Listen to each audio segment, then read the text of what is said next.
আসসালামু আলাইকুম সম্মানীয় দর্শক, আশা করি সকলে ভালো আছেন। আজকে আমি আপনাদের সাথে যে বিষয়টা আলোচনা করব সেটা হলো আপনারা কিভাবে আগাছা পুড়ে ফেলবেন এবং ঘাস মারা যে ঘাস পোড়া যে ঔষধ আছে সেই ঘাস পোড়া ঔষধ আপনারা কিভাবে দেবেন, কখন দেবেন এবং কোন কোন মাঠে বা জমিতে দেওয়া যাবে সে সম্পর্কে আমি আলোচনা করব।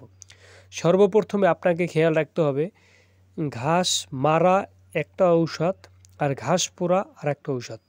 এই জিনিসটা কিন্তু আপনাকে বুঝে শুনে কিনতে হবে এবং ব্যবহার করতে হবে। তো আজকে আমি আপনাদের সাথে আলোচনা করব ঘাস পোড়া ঔষধ নিয়ে।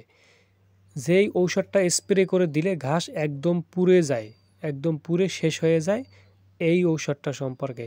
তো আপনারা দেখতে পাচ্ছেন এই যে আমি ভিডিওতে দেখাচ্ছি এটা হলো একটা ফসলের মাঠ, কিন্তু এখন কোনো ফসল নাই। না থাকার কারণে আগাছা হইয়া একদম কিন্তু সব কিছু ভরে গেছে। এতে কিন্তু এখন এই মুহূর্তে ফসল চাষ করা যাবে না। এই জন্য আপনারা যে কাজটা করবেন, এরকম খালি জায়গায় যেখানে আগাছা হইছে, হ্যাঁ, আপনার মাঠে ঘাটে রাস্তার পাশে কিংবা ঠিক আছে বাগানে যেখানেই ঘাস হইছে, এইগুলোর আপনি কি করবেন, বাজার থেকে বা হাট থেকে কীটনাশকের যে দোকান আছে ওখানে গিয়ে বলবেন যে ঘাস পোড়ার ঔষধ দেন। ঠিক আছে, যে কোনো কোম্পানির আপনি ঘাস পোড়া ঔষধ আনবেন। আনার পরে সেটাকে পানির সাথে মিক্স করে তারপরে স্প্রে করে সমস্ত ঘাস একদম স্প্রে করে ভিজিয়ে দেবেন। সমস্ত জায়গায় একদম ছড়াই ছিটাইয়া এই ঔষধটা একদম ভিজিয়ে দেবেন। দেওয়ার পরে দেখবেন 2 থেকে 3 ঘন্টার মধ্যে, যদি রৌদ্র থাকে রৌদ্র অবস্থায় দিতে পারলে সবচেয়ে ভালো।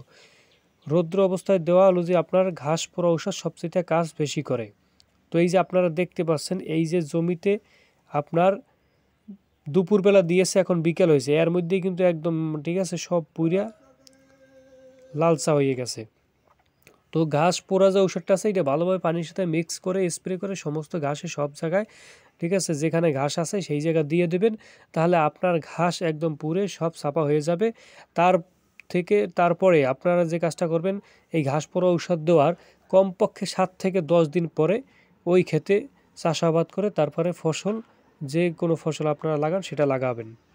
আর অনেকেই জানতে চেয়েছেন যে ভাই, ফলের বাগানে কিংবা বড় গাছের বাগানে সেখানে প্রয়োগ করা যাবে কিনা। সেখানে অবশ্যই প্রয়োগ করা যাবে, তবে সেক্ষেত্রে আপনাকে একটা সতর্কতামূলক আপনার একটা জিনিস খেয়াল রাখতে হবে। সেটা হলো আপনার যে ফল গাছটা আছে কিংবা কাঠ জাতীয় যে গাছটা আছে ওই গাছটা থেকে কমপক্ষে 3 ফিট দূরত্ব থেকে আপনাকে দিতে হবে।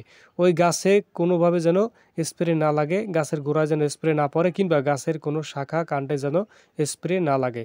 গাছ থেকে কমপক্ষে 3 ফিট দূরত্বে দিয়ে আপনারা যে আগাছা আছে ওই আগাছার উপর দিয়ে স্প্রে করে দেবেন।